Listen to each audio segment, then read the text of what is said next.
तमाम तारीफ़ें खुदाए बुज़ुर्ग बरतर के लिए दुरूद व सलाम मुहम्मद व आले मोहम्मद के। अज़ीज़ तलबा व तालिबात अस्सलामु अलैकुम। आइए चलते हैं आज के लेक्चर की जानिब। आगाज़ करते हैं एक अच्छी बात से। जब अक्ल बढ़ती है तो बातें कम हो जाती हैं। आज हम नज़्म का खुलासा कर रहे हैं।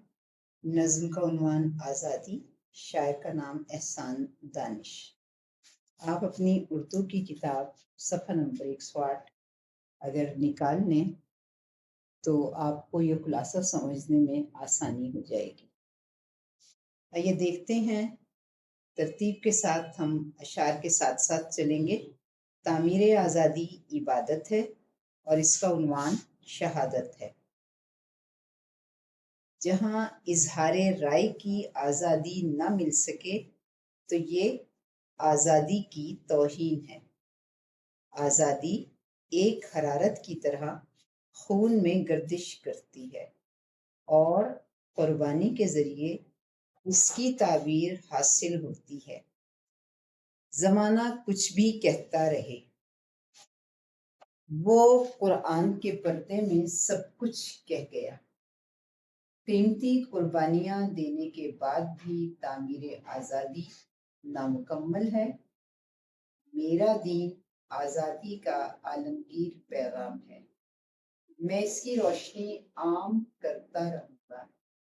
ए दानिश, अफ़सोस कि परवाने बेताब तो हैं, लेकिन गुलामी के अंधेरों से रोशनी की किरण ज़ाहिर नहीं हुई।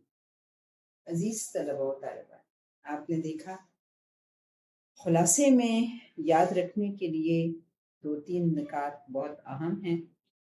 उन्हें हम एक दफ़ा दोहरा लेते हैं। सबसे पहली बात ये कि ये खुलासा नज़्म का हम एक ही पैराग्राफ बनाकर लिखेंगे।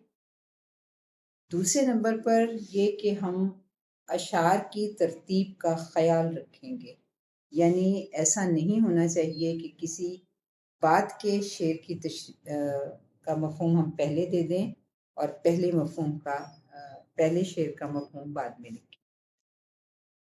यहाँ तरतीब बहुत ज़रूरी है।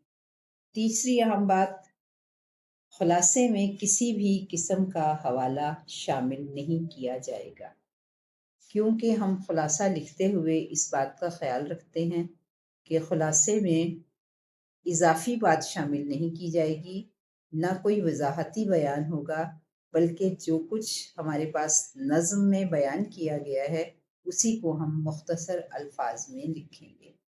उम्मीद है आपने इन बातों को बहुत अच्छे अंदाज में समझ लिया होगा।